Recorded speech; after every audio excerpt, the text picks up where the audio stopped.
Hello guys, আজকে আমি চলে এসেছি মজার মজার একটা পিঠা রেসিপি নিয়ে। গাইস, আজকে কিন্তু আমি এতগুলা পিঠা বানাবো, এতগুলা। এজন্য আমি প্রথমে অনেকগুলো ময়দা নিয়ে নিয়েছি, দেবো স্বাদ মতো চিনি। হায় রে, দেখছেন গাইস, আমার রান্নাঘরে এমন উল্টাপাল্টা কাজ হবে না, এইটা তো হইতে পারে না। দিয়ে দিলাম স্বাদ মতো গুঁড়ো দুধ। হায় রে, পড়িস না, আমার পিঠার স্বাদ একেবারে কমে যাইবো। দিয়ে দিলাম জিরা।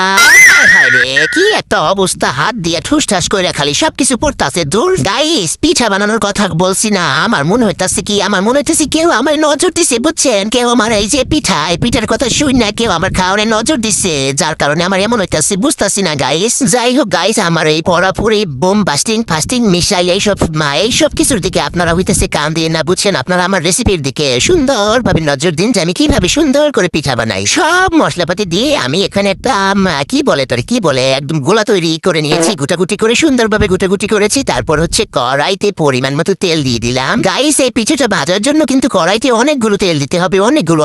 দেখেন আমি কতগুলো তেল দিয়েছি। এরপরে হচ্ছে একটা করে অনেকগুলো আর পিঠা দিতে হবে। পিঠা না, গোলা দিতে হবে। দিয়ে তারপরে উল্টিয়ে পাল্টিয়ে হায় রে, পিঠা উল্টাইতে গিয়ে আমার কড়াইটাই উল্টাই যাইতেছে, কি একটা অবস্থা গাইস। হায় রে, কড়াইটা দিয়ে আবার পিঠাগুলা উঠতেছে না কেন? দূর গাইস, ভাল লাগে না। আহারে, আমি একটা ভুল করে ফেলাইছি। কিসের জন্য যে পিঠাগুলো একত্রে দিলাম? এতগুলা পিঠা দেখেন তো কত বড় হয়ে গেল গা। একটার সাথে একটা চুম্বকের মতো চিপকাই আছে।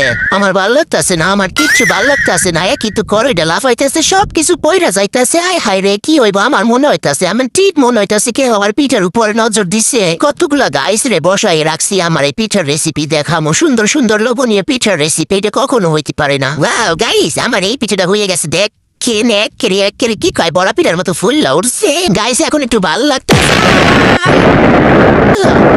কি হলো রান্না করে বোম মারলো?